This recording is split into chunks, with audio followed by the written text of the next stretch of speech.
মৰমৰ ছাত্ৰ ছাত্ৰীসকল, আজি তোমালোকক এটা খেলা দিম। খেলাটো হ'ল যে শুনা কথা কেতিয়াও বিশ্বাস কৰিব নালাগে, কাৰণ শুনা কথা কি হয়, মিছা হয়। মই তোমাৰ কানে কানে কিবা এটা কথা ক'ম, তুমি তেওঁক ক'বা, তেওঁক ক'ব, এনেকৈ কৈ কৈ লাষ্টত কি হয় চাম। হা, ঠিক আছে? ৰেডি? ৰেডি হৈছা তো? হা, শিক্ষক ৰেডি? একবাৰেই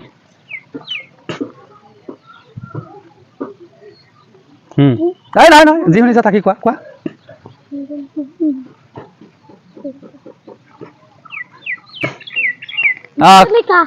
কি শুনিছা? নিজে নিকা ৰে, নিজে নিকা শুনিছা? মই তোমাক কি কৈ দিছিলো? তেওঁ এজন শিক্ষক, সেইটো যাই কি হ'ল? নিজে নিকা। শুনা কথা সদায় মিছা হয়, চাইছা তো? কি শুনা তোমালোকে? ভালকৈ শুনি ভালকৈ ক'ব লাগে। হা, তুমি লাষ্টত যোৱাচোন, সাইলেন্ট, কথা নাপাতিবা। হা, আৰু একবাৰ দিম।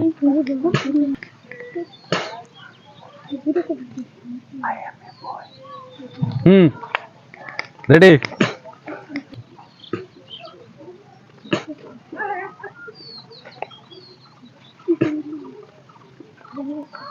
I am a com.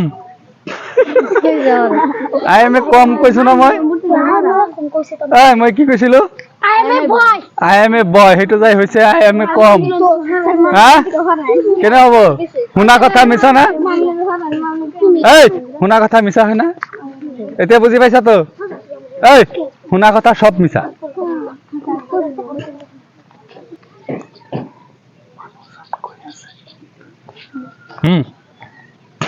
Ready? একবারে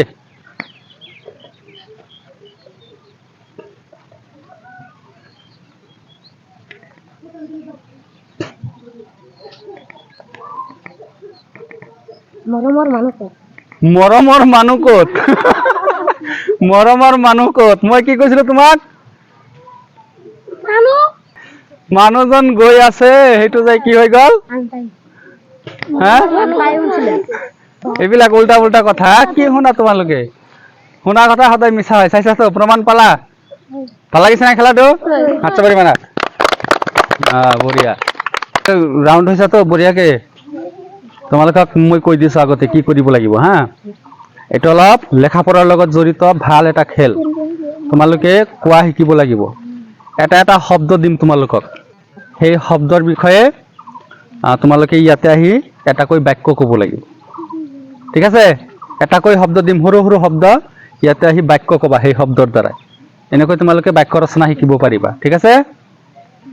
হা, হাসিল থাকিলে হাসুন।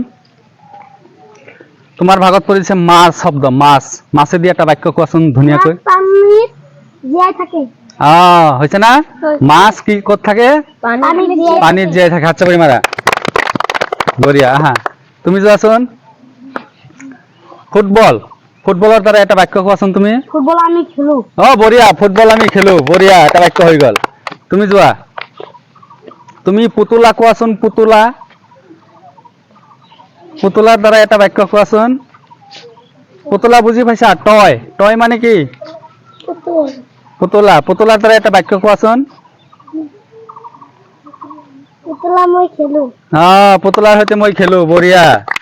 বা মোৰ বহুত কেইটা পুতলা আছে, হ'ব না নাই? বঢ়িয়া, এনেকৈ শিকিব লাগিব। আহা, তুমি কোৱা পানী, পানীৰ দ্বাৰা এটা বাক্য কোৱা। পানী আমি খাওঁ। পানী আমি খাওঁ, পানী অবিহনে আমি জীয়াই থাকিব নোৱাৰো, হ'ব না নাই? বঢ়িয়া। সৰু সৰু দিছো। কোৱা খেলপথাৰ। খেলপথাৰ মই খেলো। খেলপথাৰত আমি খেলো। বঢ়িয়া, এটা বাক্য হৈ গ'ল। তুমি আহা। বিদ্যালয়, ইফালে ঘূৰা। বিদ্যালয় দি এটা বাক্য কোৱা। বিদ্যালয়। মই বিদ্যালয় পঢ়ো। মই বিদ্যালয়ত পঢ়ো। কোন বিদ্যালয়ত পঢ়া? বঢ়িয়া। আহা, তুমি কোৱা শিক্ষক। শিক্ষকে মই পঢ়াই। শিক্ষকে আমাক পঢ়ায়। শিক্ষকে আমাক পঢ়ায়। বঢ়িয়া। আচ্ছা বঢ়ি মামনি আহা, তুমি একদম সৰু চাই কবা। হা, মা শব্দৰ দ্বাৰা এটা বাক্য কোৱাচোন। মা শব্দৰ দ্বাৰাই একদম সহজ ধৰিছো, হয় নাই? মা শব্দৰ দ্বাৰা এটা বাক্য ক'ব লাগে। কোৱা। মাক আমি বহুত ভাল পাওঁ। বঢ়িয়া, সুন্দৰ। জাইনুৰ আহা। তুমি কোৱা ব্ৰহ্মপুত্ৰ নদীৰে এটা বাক্য কোৱা। ব্ৰহ্মপুত্ৰ নদীৰ পৰা 20 কিলো ওজনৰ পৰা মাছ মাৰিছে। ব্ৰহ্মপুত্ৰ নদীৰ পৰা 20 কিলো ওজনৰ মাছ মাৰিছে। বঢ়িয়া, হৈছে এটা বাক্য। বঢ়িয়া। শামিমা আহা। তুমি কোৱা বিস্কুট মই খাওঁ। বিস্কুট মই খাই ভাল পাওঁ। এইটো এটা বাক্য হৈ গ'ল, হ'ল নে নাই? এতিয়া তোমালোকে কি শিকিলা কোৱাচোন? এই যে তোমালোকক শিকালো, কি শিকালো? বাক্য ৰচনা। বাক্য ৰচনা মানে কি জানা? এটা শব্দ থাকিব, সেই শব্দৰ দ্বাৰাই তোমালোকে এটা অৰ্থপূৰ্ণ বাক্য বনাব লাগিব। শিকিলা আজিৰ পৰা? ঠিক আছে, ভাল লাগিছে? আচ্ছা, বঢ়িয়া।